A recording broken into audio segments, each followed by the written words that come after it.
1 second, pups.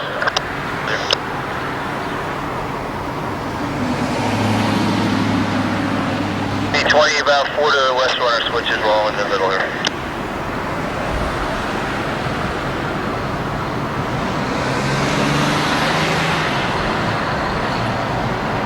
Two more, 1639.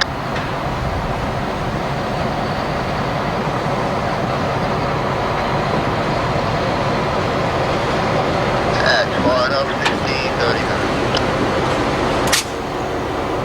Abrams 24. 24 by unit.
fastest passenger train. Dave? And confirmed in a terrible train crash in northern Germany. A high-speed passenger train traveling 125 miles per hour rammed into a car that had plunged off an overpass onto the tracks. At least 100 people were killed. Another 300 people were injured. Like a domino effect, one by one, cars started piling on top of each other as they derailed. It is the worst rail disaster in Germany since 41 people died in a head-on crash in Bavaria. That was back in 1975. Survivors of a horrific train crash in Germany. Powerful storms, the high-speed train in Germany say they're shaken to the core by the accident.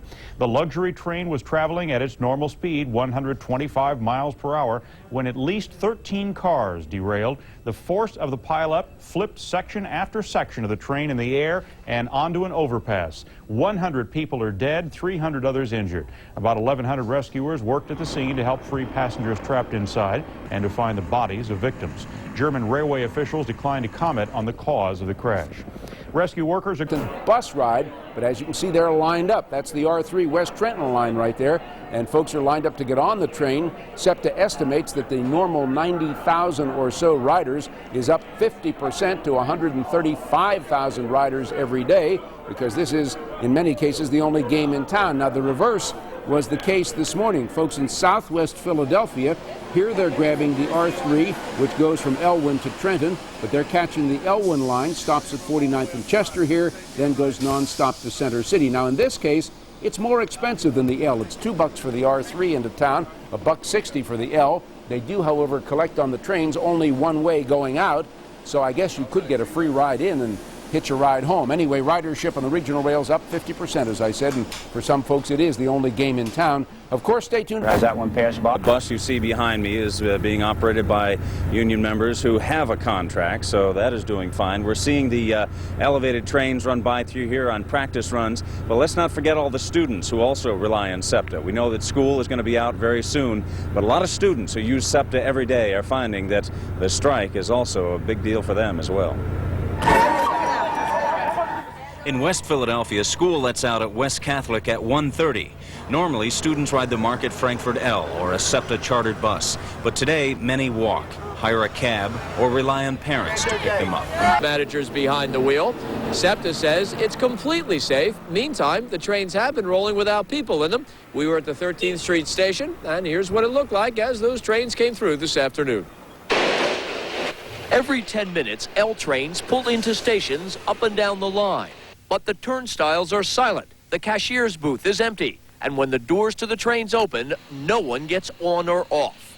Welcome to the ghostly world of SEPTA strike trains, run by management on their regular schedules. The big question now, if and when SEPTA will allow riders on board. It's going to get very ugly, and that should never occur. Union officials say it's flat out dangerous to allow managers to operate the trains. SEPTA responds that with the help of computer simulators and years of on-the-job training, there's simply no problem. Those individuals know what they're doing and are doing it quite well. Of course, the most important question, if SEPTA decides to carry passengers, will anyone be willing to ride? As long as we get where we're going, I'll ride it. No, I wouldn't trust them. They're not trained. I don't think they should be driving them. Leave it to the drivers. Without question, we found that passengers felt safety was the major issue. Would you ride a train with a manager driving it? No.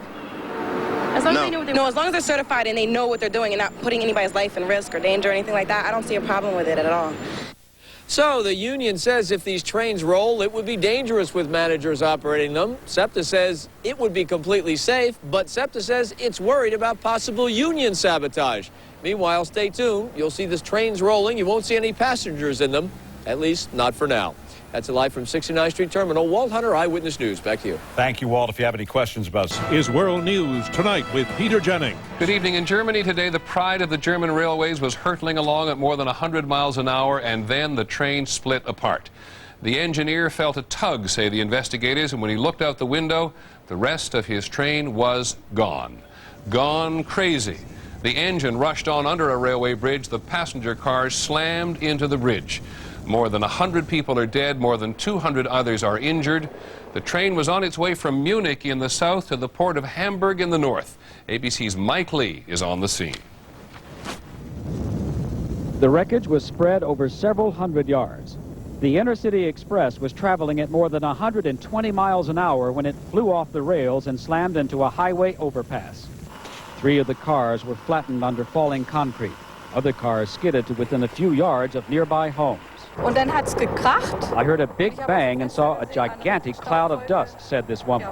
Immediately, I heard people crying and screaming. More than 1,000 rescue workers struggled to free passengers from the wreckage.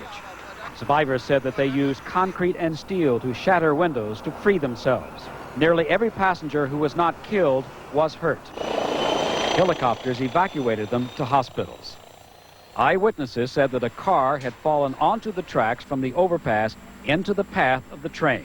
The train had no chance to stop, and there was just an almighty great crash. It seemed to go on for eternity. However, investigators on the scene have a different theory. They believe the locomotive broke loose, causing the passenger cars behind it to crash. This tragedy is so shocking, not only because so many people were killed and injured, but also because until now, Germany's high-speed trains had a proven record for safety. The rescue effort here will continue throughout the night, with some still trapped in the wreckage. Mike Lee, ABC News, Eschede, Germany.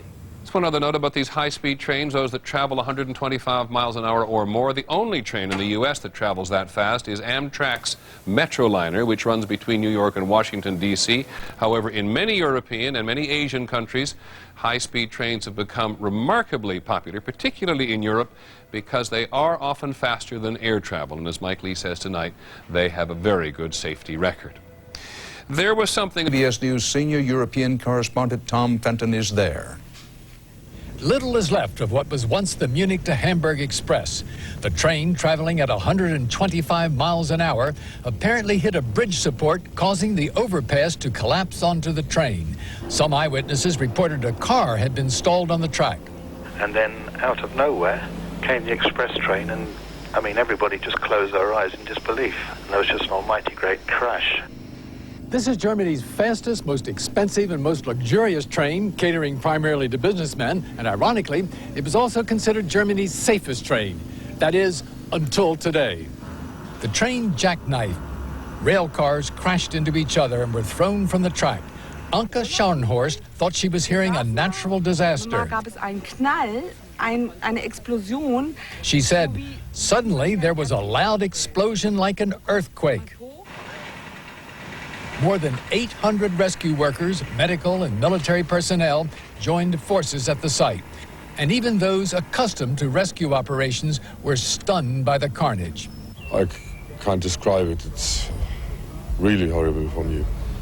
The dead were laid out beside the track, and the wounded were treated at the scene. Those most seriously injured were flown out to area hospitals. The accessible parts of the damaged train were searched for any signs of life within. Tonight, rescue workers are afraid of what they will find at the bottom of the rubble. There are reports that a conductor who was on the train told the authorities that the last 2 cars contained groups of school children. Rescue workers are now waiting for a bigger crane to lift what remains of the bridge from those final cars. Tom Fenton, CBS News, Eschede, Germany. President Clinton today opened what has become his annual battle. Fast is good. Speed does not kill. Jim Avila, NBC News, Chicago. Chunks of crushed metal to get to the victims of yesterday's derailment. Officials feared there might be 100 people dead. So far, 93 bodies have been found, and the search continues. Late today, it was revealed that a break in a wheel might have caused the accident. Investigators are studying the train's black boxes for clues. Also, Germany is taking 60 of its high-speed